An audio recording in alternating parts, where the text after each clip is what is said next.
We are live with the podcast for all seasons. This is Josh Mundy, and today we are going to be presenting to you Season 3, Episode 6, From Rebirth to Apocalypse. And as the title might insinuate, we're going to be talking a couple things. Today we're going to be talking DC Rebirth and the titles from the month of June, and we're also going to be talking a short review, or at least semi-short review of X-Men Apocalypse, the new X-Men movie to come out in theaters recently. So, Mr. Eric Joseph, how are you doing today? And get us started, talking about these topics. I'm doing decently well. Celebrated my 33rd birthday this week. Somewhat in style. As old as Jesus was when they killed him. So, hopefully no one worships you. We don't know that for sure. That's a good point. Well, I do have a massive ego. But yeah, as Josh implied, the first thing we'd like to talk about in this episode is month 1 of DC Rebirth. I believe DC is going to be strategically dropping titles as part of this initiative, I think all the way through October. So for June, they really got some of the big guns out of the way, more of the marquee characters, and then we'll eventually see people like Nightwing, Red Hood, Batgirl get their books. But then in a few months, we still have some new 52 titles ongoing with the likes of Harley Quinn, Cyborg, Deathstroke, Teen Titans. So we're going to see them get their books, in August, September, October, and stuff. So it's getting there, but it also, I think it's a decent way to do it. So fans don't have this onslaught of number ones. I mean, it worked for DC in the past when they launched the new 52 and every issue sold out, but it gives fans an easier time to sample because not everyone's going to buy 52 issues in 1 month, but people could certainly buy, I don't know, what is it, 20 something over the course of 4 months. You can at least sample whichever series you like. And before we talk about the books that launched this month, we will talk a little about that one shot that came out. I believe it was May 25th that launched this whole thing, DC Universe Rebirth, #1 by Jeff Johns and a variety of outstanding artists. And if you've read it, you know this was not a reboot. It's just simply rolling titles back to #1. People who haven't read it keep calling it a reboot, or at least also people who have read it and have low reading comprehension levels. But yeah, it's just simply rolling it back to #1, and there is this bizarre double standard out there and we're not playing favorites between DC and Marvel. We're just saying outright, because people have this double standard, like, oh, DC's doing it again. #1, it's only been 5 years. Marvel does this once a year, so stop bitching. Anyway, what they did, they're still going on with New 52 continuity, but they're bringing back classic concepts. They're saying someone tampered with space and time. We have the pre-Flashpoint Wally West, who's come over to this timeline, and he's jogged the memories of Barry Allen and the Titans, which we'll talk about Titans in a little bit. And it also seems like, maybe Wonder Woman's having pre-Flashpoint memories jogged, but it's going to make for a very interesting year or two, or how long they want to drag this out. But Jeff Johns, a lot of people have said, just even those who were driven off by the new 52, they decided to sample us. They say DC has this really classic feel that's been brought back, and I have to agree with that. It's honoring what's here right now. It's honoring the past, but it's moving forward. And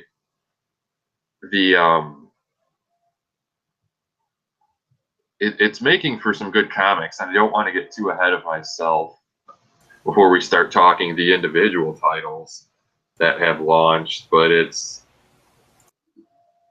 the one shot was a very good read, and the fact that it was 80 pages, I think did it more service than what could possibly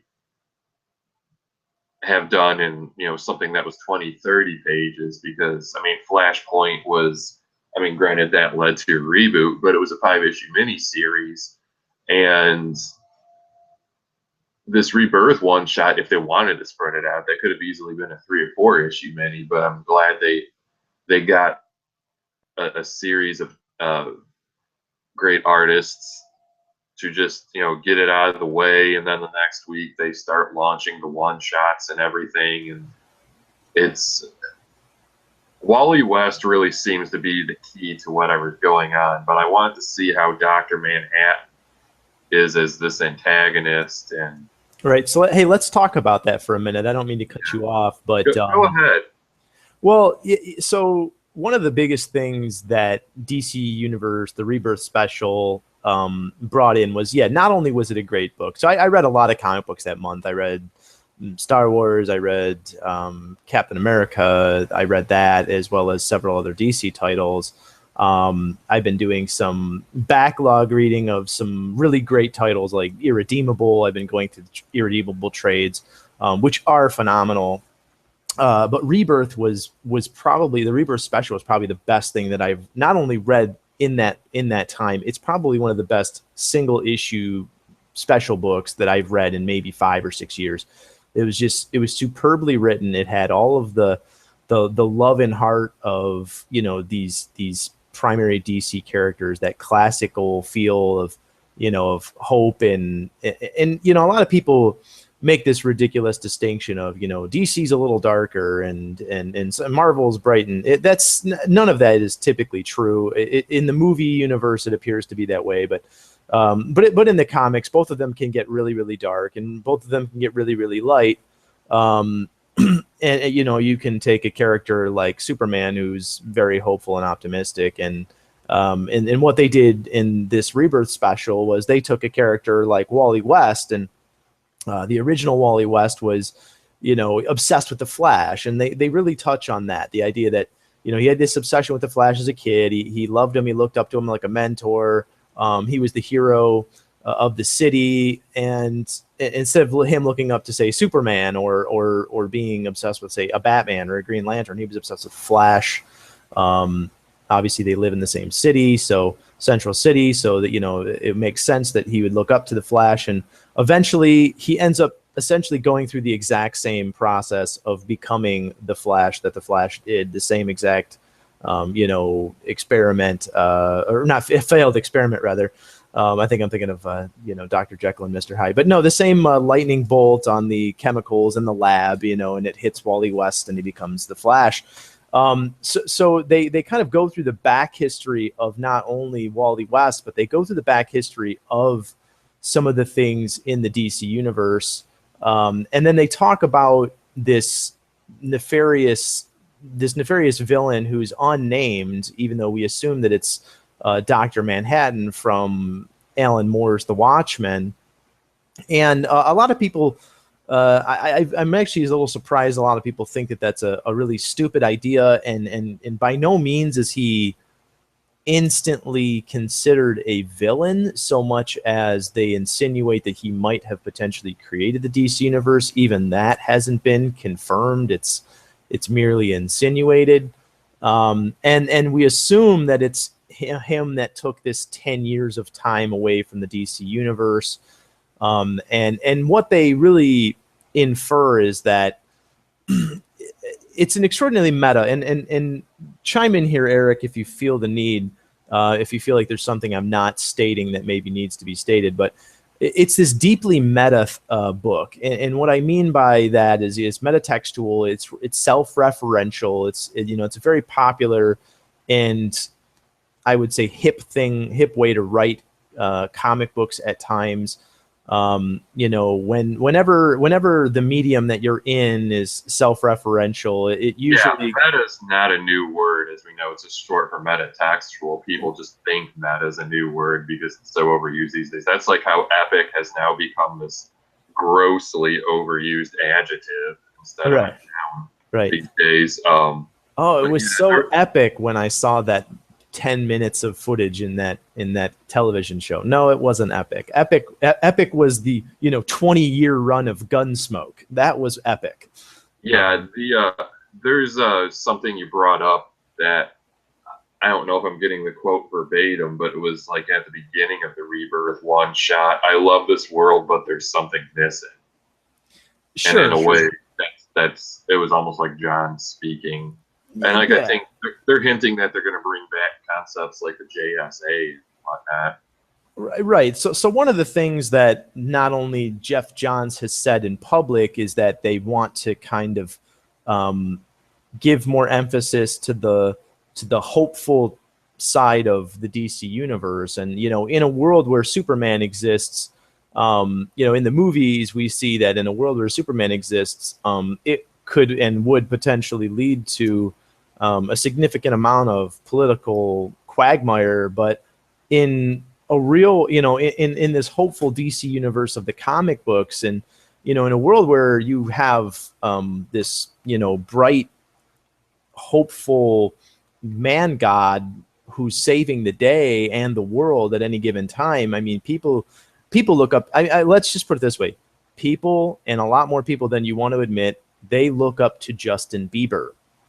They look up to Kim Kardashian and Kanye West, and these people are human garbage. So the fact that you would actually have someone who is worthy of adoration, right, legitimately worthy of worldwide adoration, they would be, they would not only be considered godlike, but they would be absolutely beloved, and part of that is the hopefulness that they bring. And I think that Johns had stated that he wanted to bring back some of that hopefulness and emphasize that in the universe.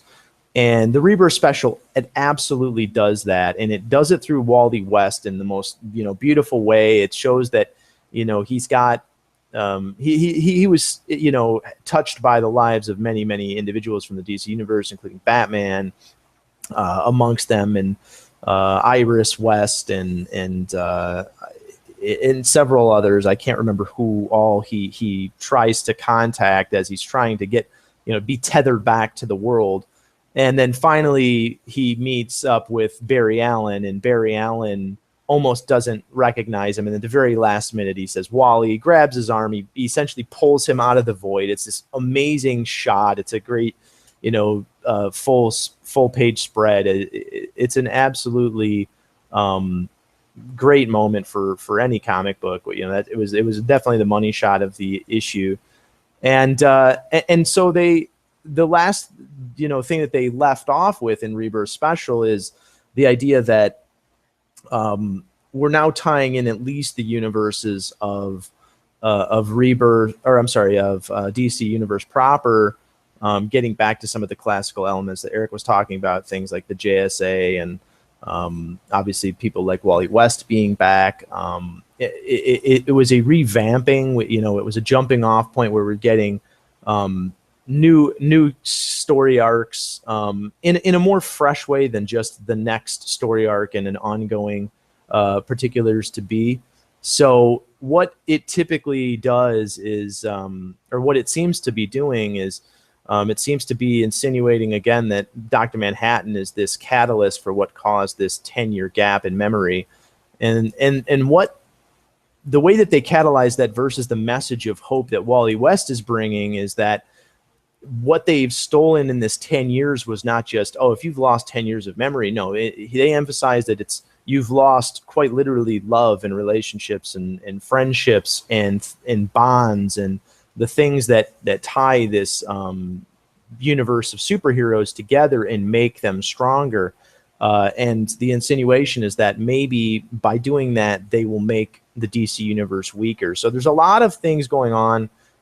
Highly suggest you pick it up. They have a second printing. If you can't get a hold of the first one, it's now $5. It's in a hard spine. Also a great looking book. Just really, really well made. But Eric, any last comments before we move on from the Rebirth special that I might not have covered?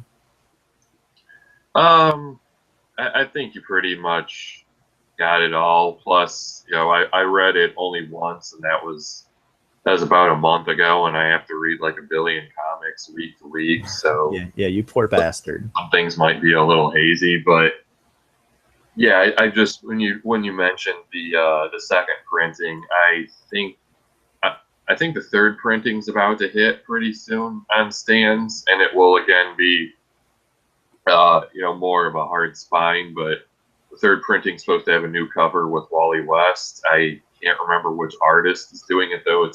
It's Gary Frank or Ivan Rice. Right, so it's going to be great regardless of who it is. Yeah. So let's talk a little bit about the various series that have relaunched this month. Now we have off the top of my head, and I believe this is all, we have Batman Detective Comics, Superman Action Comics, Green Arrow, Green Lanterns, The Flash, Aquaman, Wonder Woman, and Titans. That's all of them, right, Josh? Yeah, Titans proper, the Rebirth issue came out. Titans itself, the one-off issue doesn't come out till July. Yeah, the proper number one, because Titans, I believe, is going to be a monthly, whereas the rest of these are going to ship twice monthly. And there are going to be some titles all throughout this Rebirth initiative. Some are going to be double shipping, some are single shipping. So, I mean... Right. I can actually go down the list if you'd want. You got Batman's double shipping, as is Detective. Well, everything we mentioned is double shipping. Yeah, everything we mentioned is double shipping. Except for Titans. Yeah, but anyway, I'll try to run down these and give comments, but so far, and I mean it's very preliminary, we're talking month one, but what I like the best, my three favorites are Green Arrow, The Flash, and Action Comics. What each of these books do is they have a writer who really gets the character, their supporting characters, their entire world, and it's just quintessentially, insert character here. Like I even said in my review of The Flash #1 this week, this is quintessential Flash. They've just got the right creative teams on them and artists too, like Benjamin Percy. He just knows Green Arrow. I mean, he wrote the final few issues of the New 52 run, but in a way he had to conform to someone else's storytelling before him and finish out a long run. But now, the handcuffs are off, and it seems like we're really getting Benjamin Percy's Green Arrow, but it's also the classic Green Arrow. I mean, all the New 52 continuity's there, but it's at the same time it's everything you love about him. As simple as this, he's got the goatee back, he's got Black Canary with him, and they're banging from issue #1. So, and then he's got this mysterious organization called the Ninth Circle he's going up against. He's the social justice warrior. He's got that strong leftist stance, and no matter what your political lean is, you have to at least like that about the issue, because that's who Green Arrow is. He's saying what he believes in. He takes Black Canary on this tour of all these charities he runs, and it's just and there's the better issues of this relaunch are the ones that have good cliffhangers, like even Green Arrow #1 had one. But I think I gave the Green Arrow Rebirth #1 a 9, and then I think I gave the proper issue #1 a 10. But it's off to just a very good start. Same thing with the Flash. It gets everything about the Flash, the supporting characters. It's planting the seeds for this new villain called Godspeed, which is just the perfect name for a Flash villain. Right. But the Flash Rebirth #1 was really a spiritual sequel to the Rebirth one-shot that kicked off this whole thing. And it had those elements of the Flash, but it's showing how, Flashes are usually central to whatever's going on in the DC universe. And the Flash is on the side going to be working on this case with Batman, but you get to see more of his development with Wally. And then in the Flash #1, they don't forget about the DCU as a whole, but then they start going forward with the Flash and his Barry Allen in his corner of the DC universe. And it's got Iris West, this universe's version of Wally West. And it was just really good Flash stuff. It's like you could be a longtime fan. You could be a fan of only the TV show, never picked up a Flash comic. You could never have picked up a Flash comic, and you could just jump right in. It was really that accessible, and Joshua Williamson really gets the Flash like Jeff Johns would, and Carmine Domenico. Hope I'm saying his name right. I know I hit all the vowels and consonants in there, but he seems like he is going to do for the Flash what Francis Manifold did for the Flash 5 years ago. And that's not a comparison to be taken lightly, because Manifold's awesome, but I don't know, Giandomenico's art just seems right for the Flash. He does these great lightning effects. And then Action Comics. The thing is, with Action Comics and Superman right now, they have a lot of this. They have some similar threads. You've got the pre-Flashpoint Superman, who's now the standard bearer again, and he's got a family at home with Lois and their son John. But Superman seems to be focusing on the domestic side of things, and it's moving along a little slower. But I mean, you've got Tomasi and Gleason on it, so it's going to be a good book in the long run. But it's right now, Action is more so impressing me, and it's doing so for a variety of reasons. And like Green Arrow and Flash, you've got Superman, you've got Lex Luthor. So far, you have Doomsday. You've got Jimmy Olsen there. It's all the characters you know and love.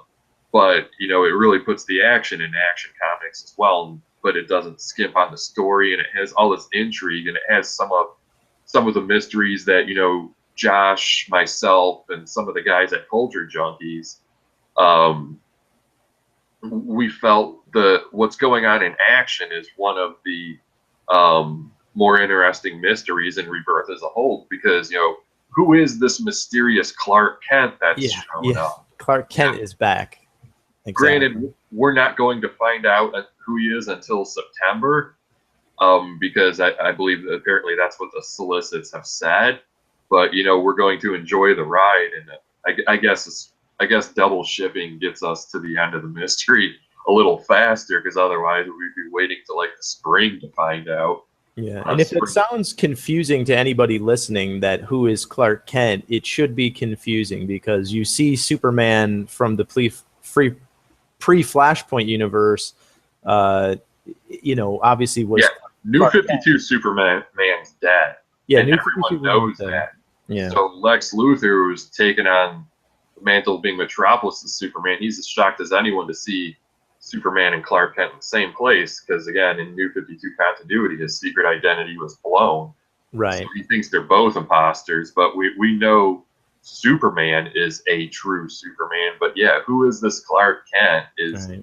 It's going to be interesting, because he knows Jimmy Olsen, but he almost seems ignorant to the concept of Superman or something, or like why Superman's in front of him. So he claims to not only not have powers, he claims to have never had powers, and he doesn't understand why people think that he's Superman. But one interesting line that he said was, Jimmy Olsen says something to him, and he says, I did what I had to survive.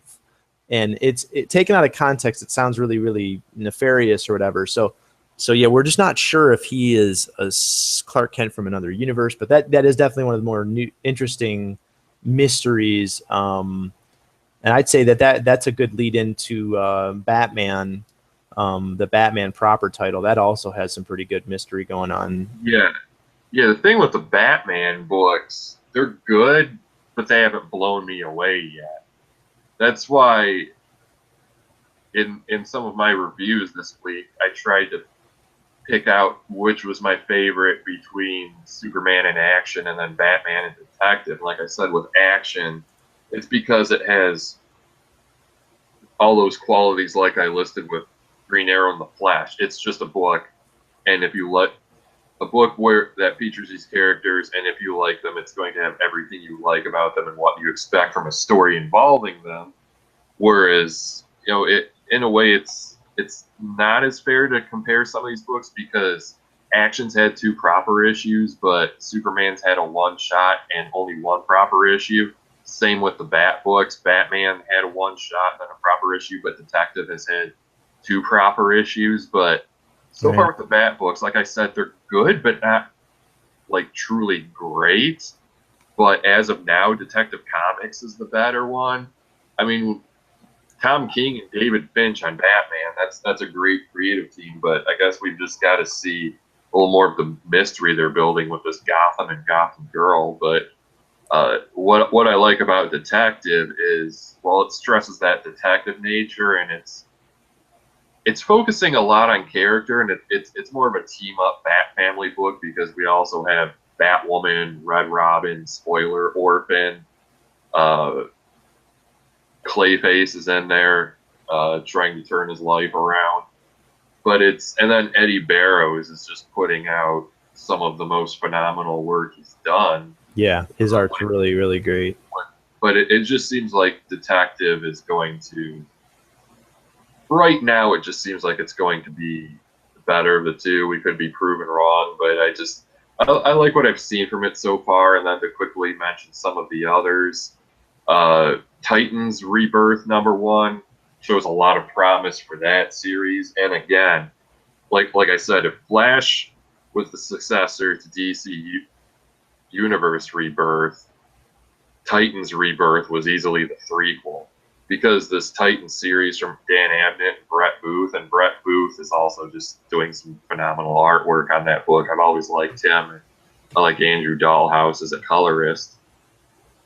But it seems this Titans team, and stress the difference between Titans and Teen Titans. And we've got Flash Wally West, and then we've got Nightwing, who's back in the black and blue, and then along with Donna Troy, Lilith, and a few others in there. Kind of slipping my mind right now, but it's more of a classic lineup. What you thought, the classic Teen Titans.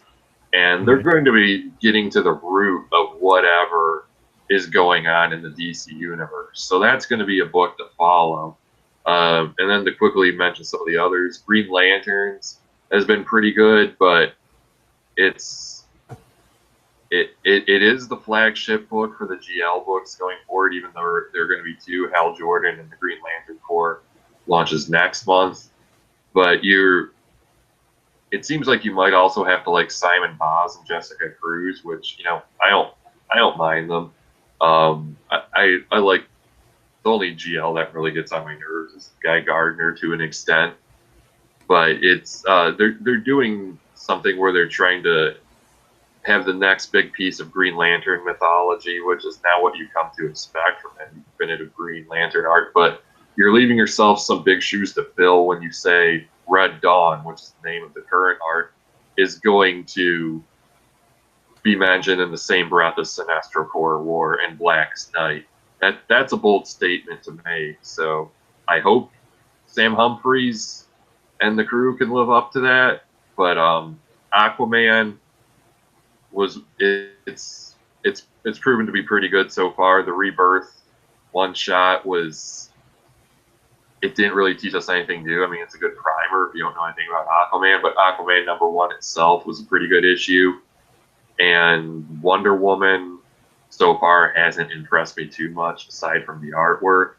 I think that's a series that's still really needing to hit its stride. But before I pass it over to Josh, I just want to say the difference with some of these titles, depending on comparing it to when the New 52 launched, not just the fact that this isn't a reboot, it's the fact that it doesn't have the feeling that it's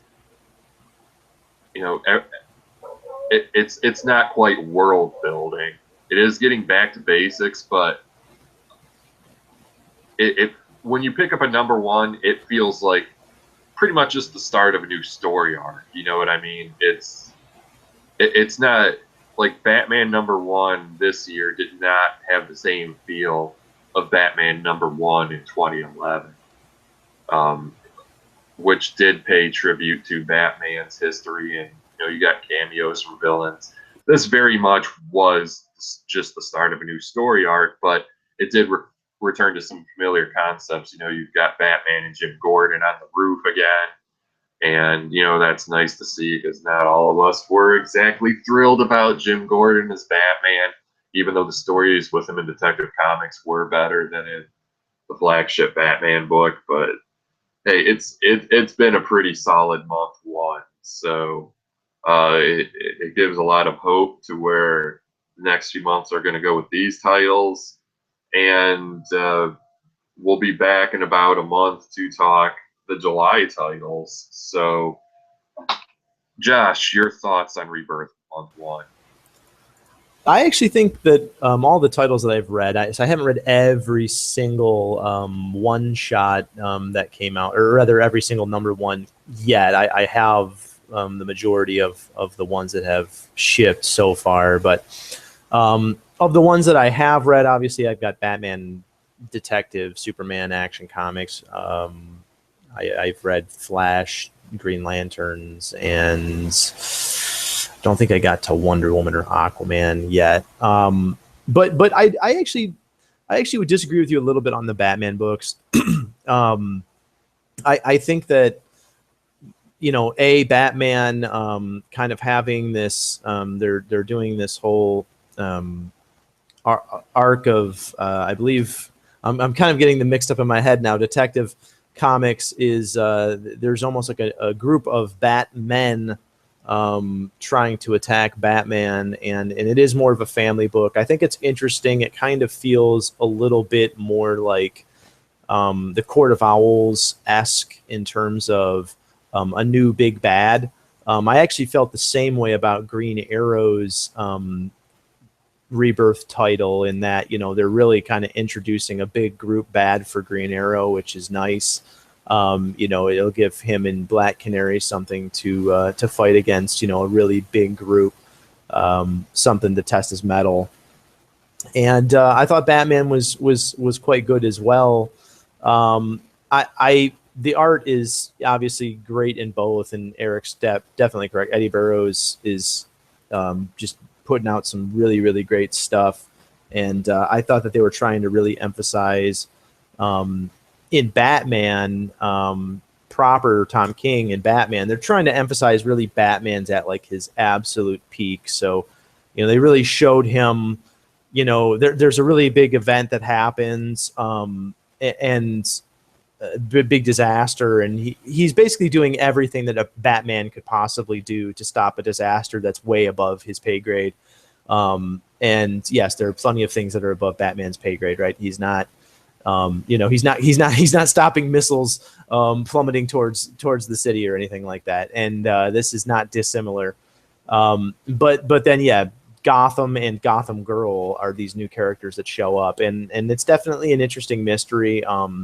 I like those mystery elements. It kind of reminds me of when Superwoman appeared back in the Supergirl books, and we didn't know who she was or what she was all about. So that's a pretty good emphasis of a starting off point.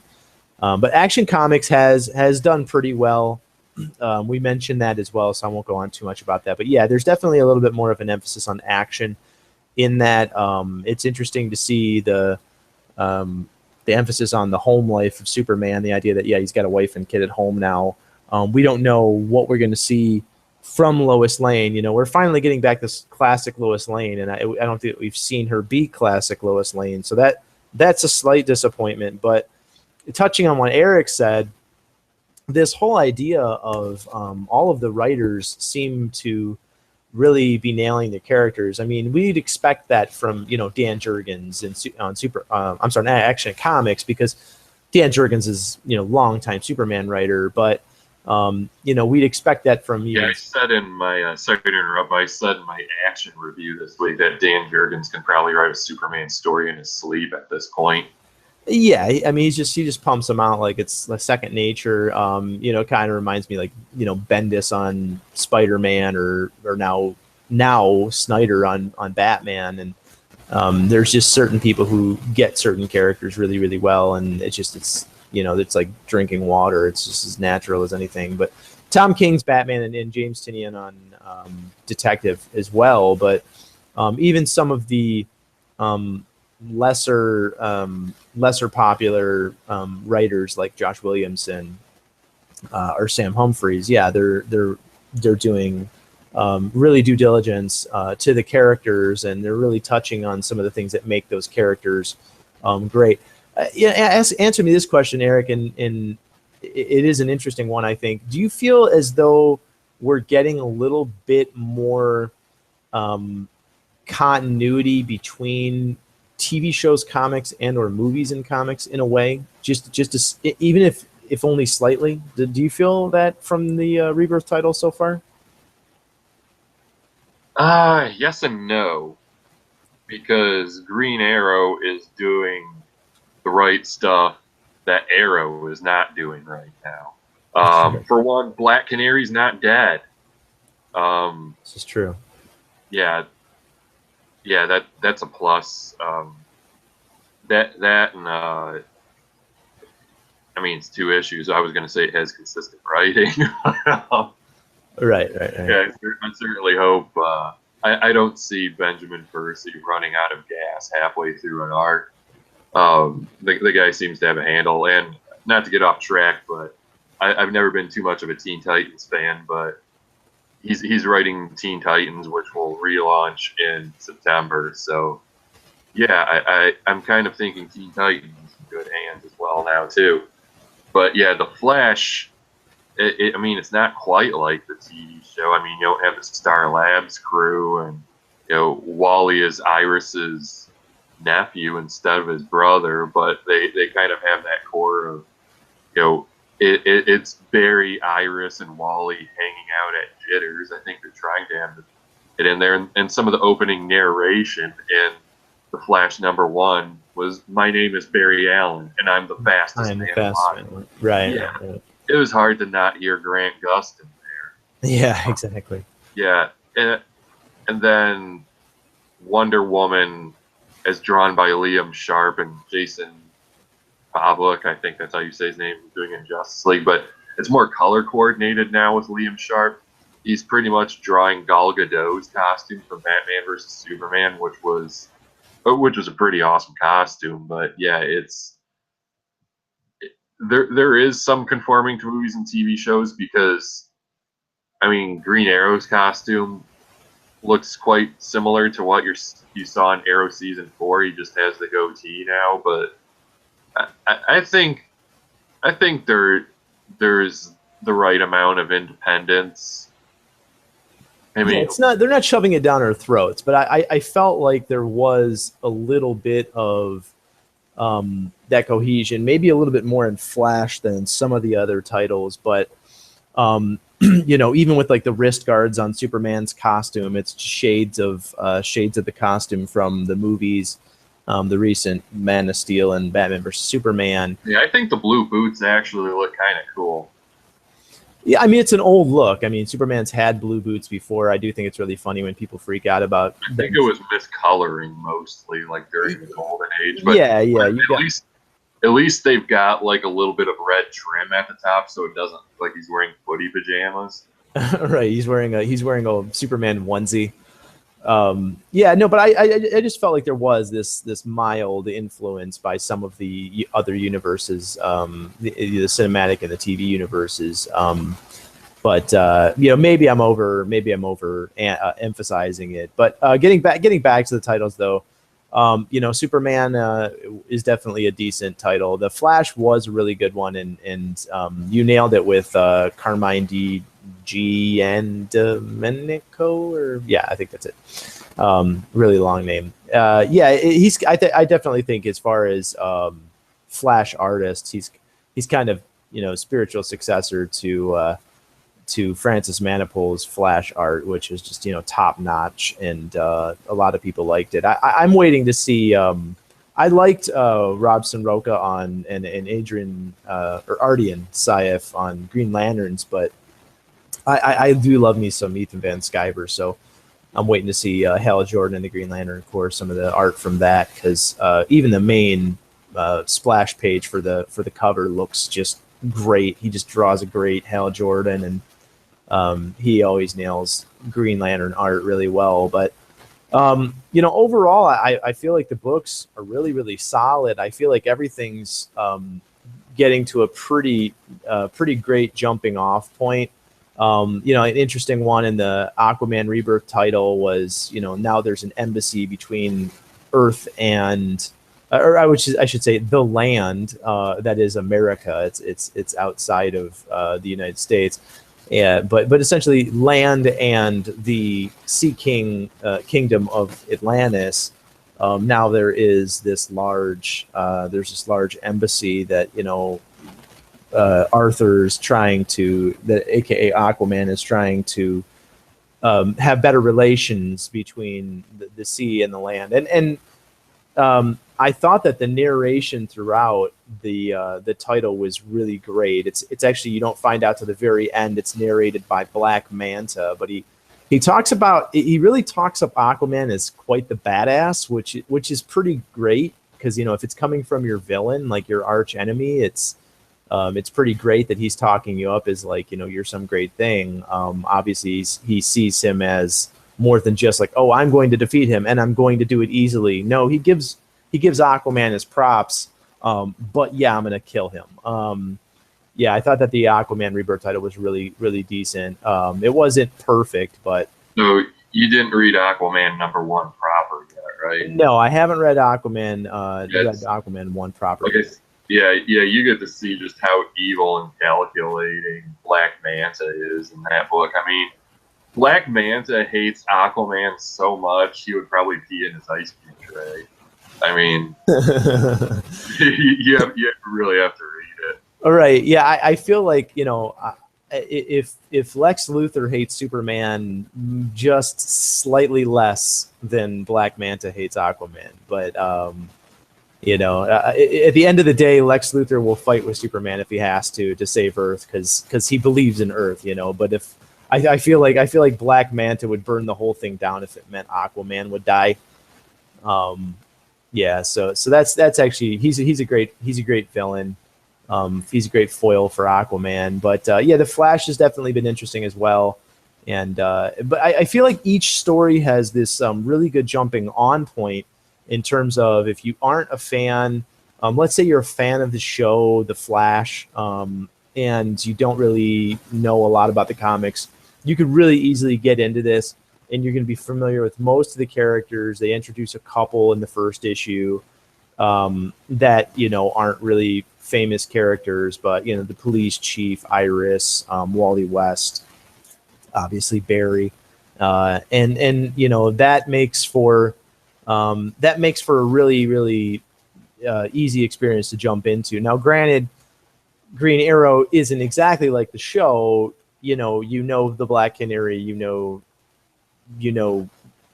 Oliver Queen as the Green Arrow, and you get the idea that he's this billionaire. And they haven't really done the whole social justice warrior thing in the show as much. I don't know that they ever will, simply because politics tend to be a hot button issue, and they don't want to lose a fan base of a bunch of people who are like, I don't want no commie leftist hero and nonsense like that. But the Green Arrow comic books would also be easy to jump in for fans of the show. I think even going forward, Supergirl will probably get a little bit of an uptick when that comes out in September from the Supergirl show, even though that show hasn't been extraordinarily successful. And everyone knows Batman, everyone knows Superman, so they don't really need this huge thing. But I feel like Wonder Woman might get a little bit of an uptick in sales from the popularity that she received from the movie. Even people who hated the movie, Batman vs Superman, Wonder Woman was one of the most well-received things of that film. Even if they didn't like the actress Gal Gadot, most people would say, yeah, she was badass and she did a really good job. So hopefully that'll translate a little bit into sales for her book and maybe wider acceptance. But yeah, the first Rebirth issue was a little squiffy, and I feel like it hasn't quite hit its stride. But I will say it has a really interesting narrative in the fact that they talk about this, Wonder Woman, as comic book fans tend to know, Wonder Woman has this really, really convoluted past that's been retconned several times with regard to her origins, the nature of her power, and everything else. And it's almost like this all of these various universes, or all these various variations of her origins are coming together, and that's almost seems like the villain of the story so far with what I've read with the Rebirth 1 title.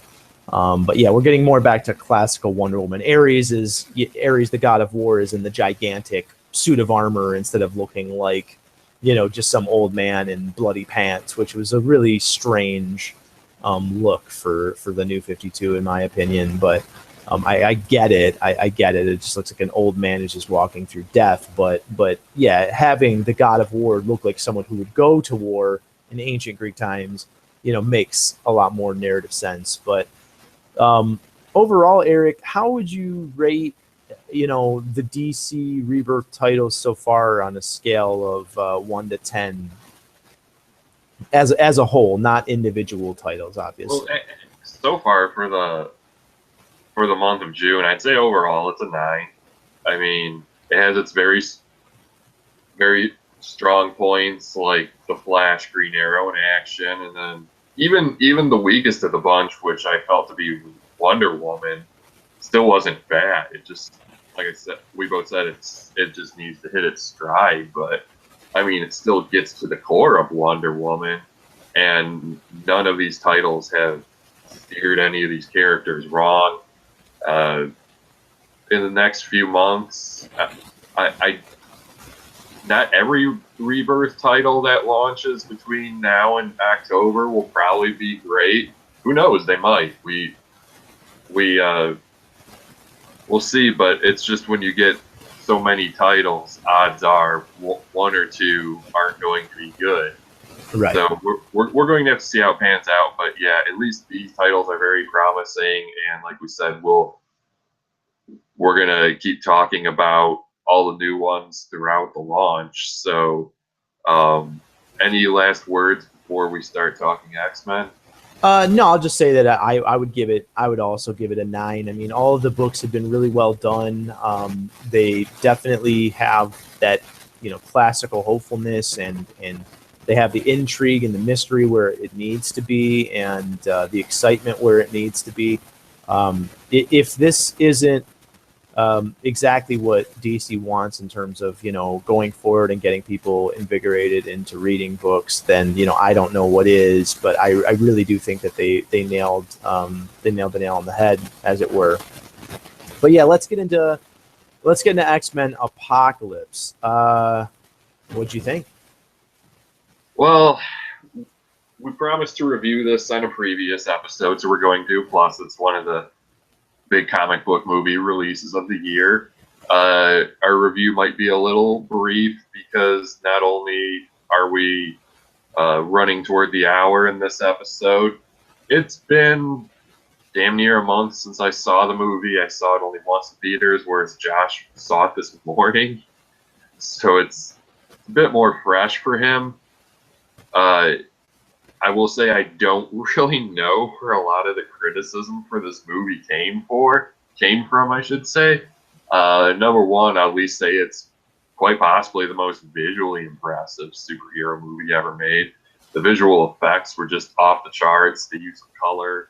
And yeah, on that note, at the end of the movie, everyone finally gets proper X-Men costumes 16 years after the first movie. So you even get Cyclops in the blue with the yellow belts on the chest. You get Mystique in the blue and white costume. They have the Danger Room. But yeah, I really thought this was a true X-Men movie through and through. And, I grew up at a time where in the 90s, the X-Men were everywhere. We had the cartoon. You walk to Toys R Us. There's just this wall of X-Men toys. I mean, Marvel was the X-Men in the 90s, really. And I had a ton of toys from that series. I had a lot of X-Men comics in the 90s. Wolverine was my favorite character from Marvel growing up. But yeah, this movie just really had a lot of fan service, and I know Bryan Singer's taken flack for being a guy who hasn't always followed comic books to a T in the past, but I think in the last few movies, Fox has tried to course correct that because we've had First Class, Days of Future Past.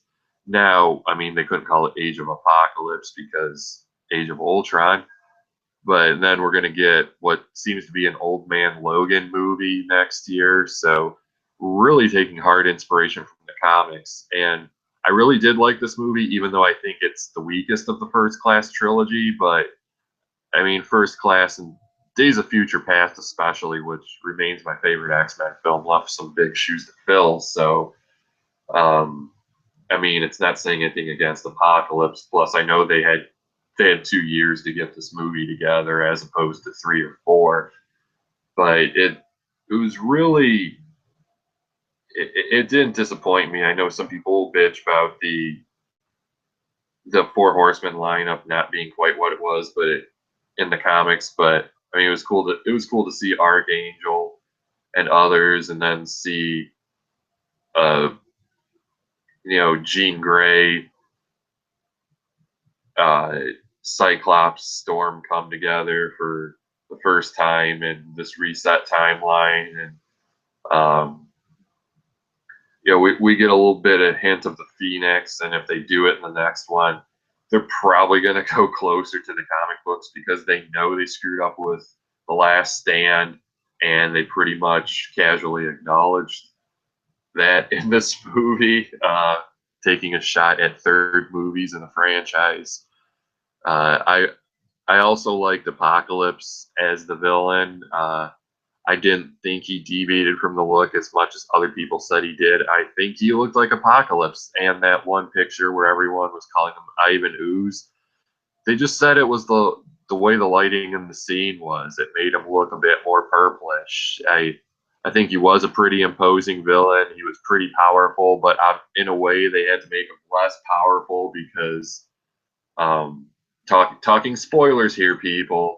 They did have to kill him off because it's a movie, and if you're not going to use someone as a constantly recurring character like Magneto, who isn't just a villain, he's an X-Men supporting character. It's perfectly okay to kill Apocalypse off, especially if there are no plans to use him again. His characterization was it was a bit he had that charismatic leader quality to him, but he was also, that my child, showing the compassionate side. And I told him about this the other night. Our friend GQ from Culture Junkies, he thought Apocalypse was, we'll say, a bit creepy in this movie. And, well, I say not creepy enough. We should have had Apocalypse giving people unwanted shoulder rubs, asking them to put sunscreen on his chest. Apocalypse is using their shower with the door open and the curtain drawn. Maybe he's Apocalypse from the comic books, not Vice President Joe Biden. I don't know if Biden's done any of those things I've listed, but I don't know. I don't know. It was kind of almost making Apocalypse the Scoutmaster from the old Canteen Boys sketch, played by Alec Baldwin.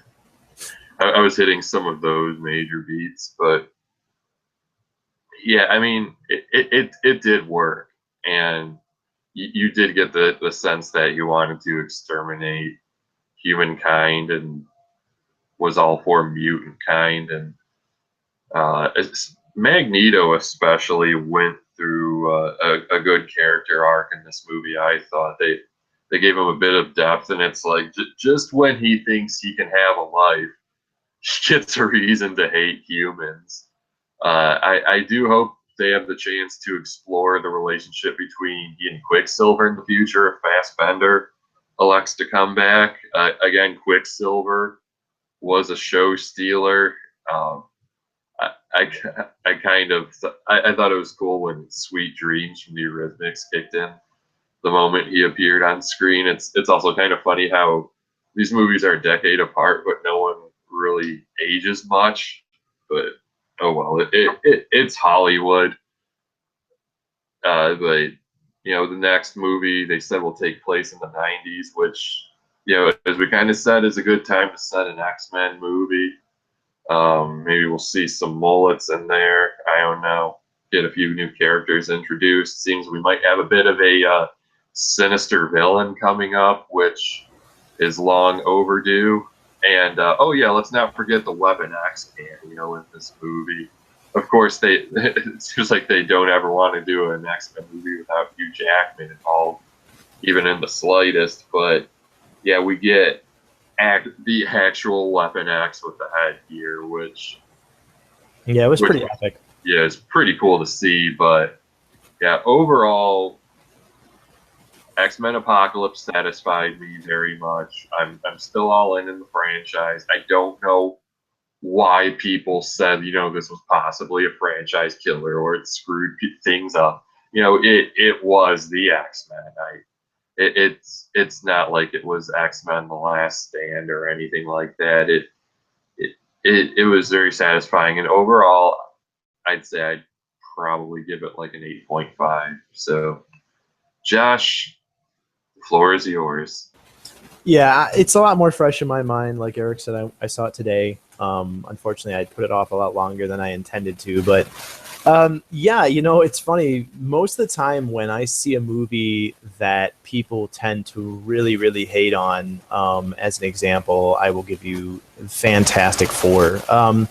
There was plenty of things about that movie that weren't fantastic. And that's no pun intended, but also pun fully intended.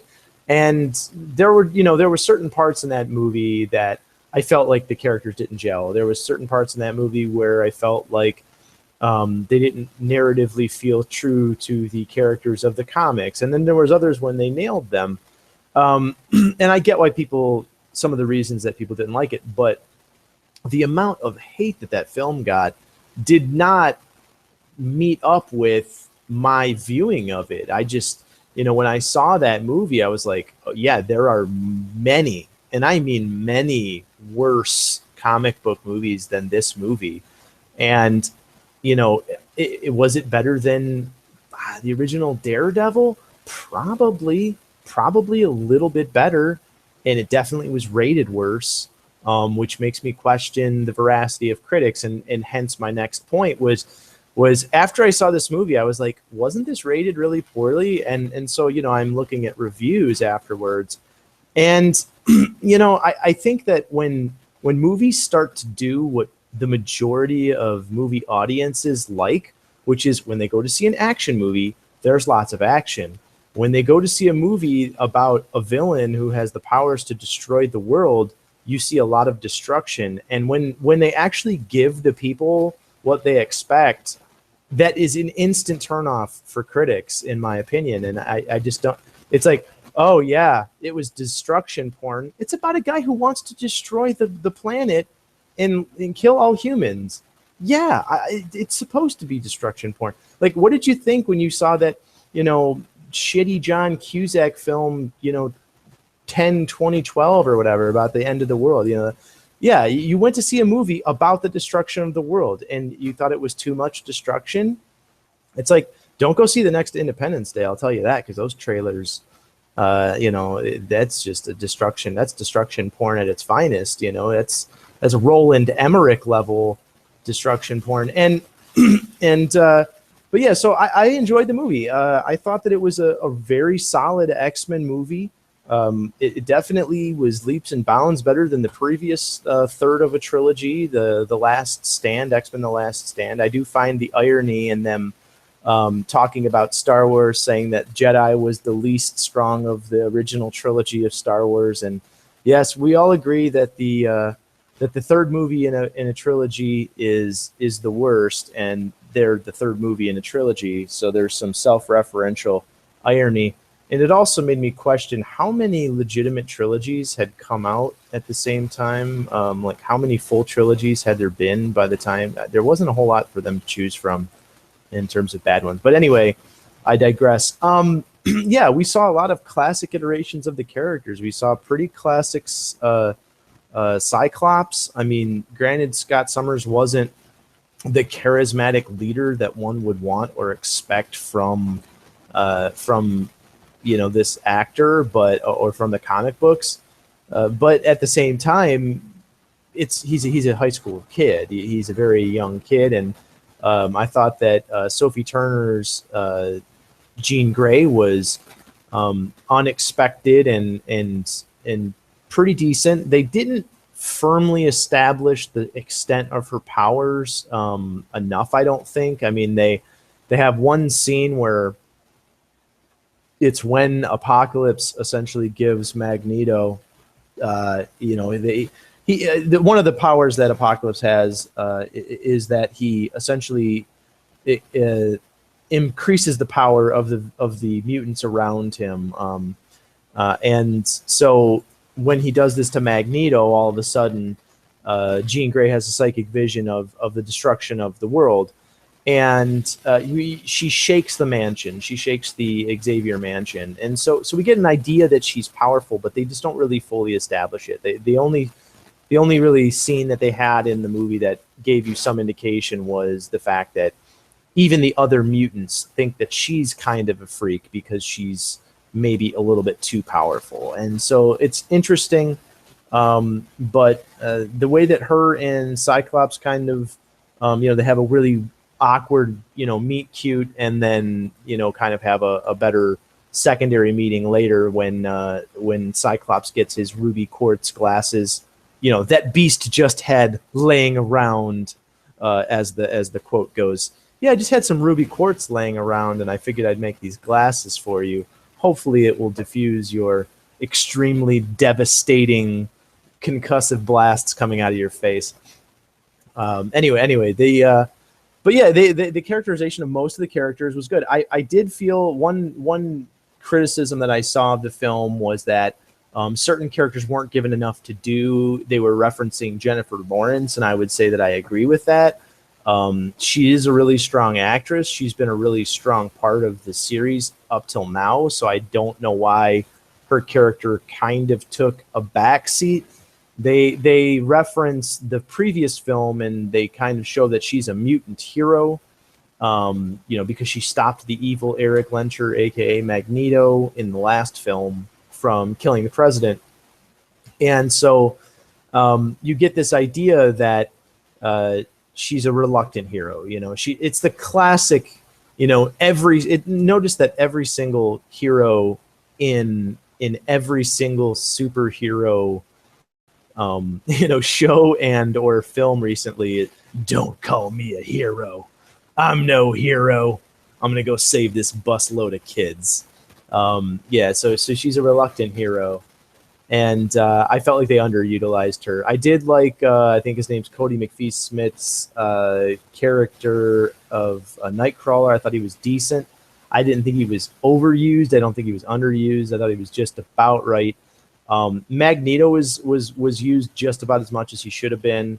And he does go through a really good characterization in this movie. He's probably the only one who goes through a very good character development in this movie in terms of the full character development. But we did see a little bit more from Quicksilver, and he was, again, a highlight of the film, which reminds me, there was a scene that we saw that was released before the movie came out that I noticed was not in the film, where he's kind of doing something in the X mansion. So I'm not sure if that's a deleted scene or what.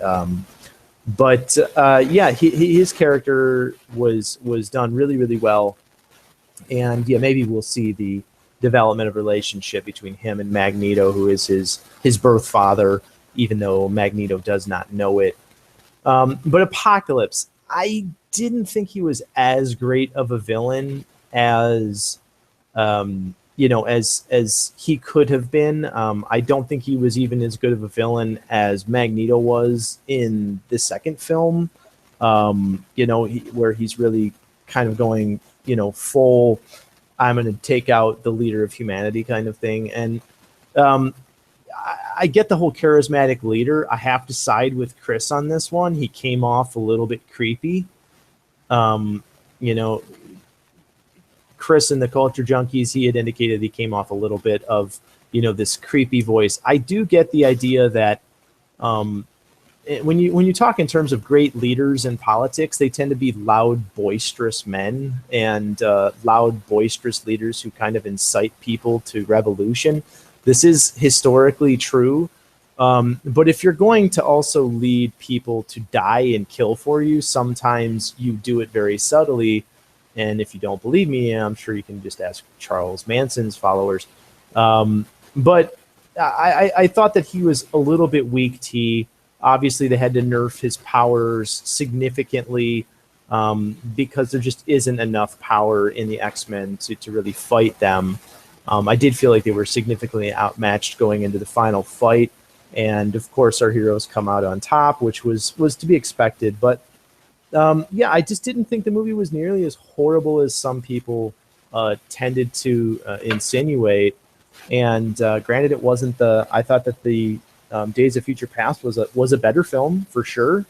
I think that this one might have been better than First Class. It might have been about equal with it, but I would probably give it an 8. I'd give it a solid 8. And I would watch it again. I'd probably, maybe in a 6 months time, I'll probably go through and I'll watch the trilogy. But I think that it's definitely worth seeing, and it's definitely worth seeing in the theater. It is a beautiful film. It is a beautiful film. If anyone's going to say that it wasn't well shot, that the visual effects were not spectacular, you just really don't want to like this movie. You're just looking for things to complain about, because I thought that the visual effects were absolutely spectacular. And I will say that is one thing that even amongst the critics seemed to agree with. Even people who didn't like the film thought it was visually stunning. So that's our review of X-Men Apocalypse. So Eric, wrapping up, anything we left out? No, that's pretty much going to do it. And once again, we'll just remind people that in about a month's time, join us again so we can discuss Rebirth Month 2. We'll be talking things like Justice League, Nightwing, Batgirl and the Birds of Prey, Red Hood and the Outlaws, Hal Jordan, Green Lantern Corps, and there might be another one or two there, whatever else is launching in July. And secondary topic to be determined. So anyway, I will plug our links at this time, as I usually do, for all the latest Batman news across all forms of media, and just a myriad of reviews from me and my colleagues week in, week out. Check out darkknightnews.com for all the latest DC Comics news across all form of media. Check out dccomicsnews.com for the backlog of our podcast and other miscellanea. Check out our blog site at multiverseentertainment.wordpress.com. And although it's unaffiliated with this podcast, check out WeGotThisCovered.com, a great entertainment site I write for. And be sure to check out our friends over at CultureJunkies.net. So until next time, thanks for listening and goodbye. Yeah, thanks for listening, guys. And like Eric said, we'll be back in about a month to go over the next swath of DC Rebirth issues, as well as some other cool topics. So thanks for listening. Have a great night.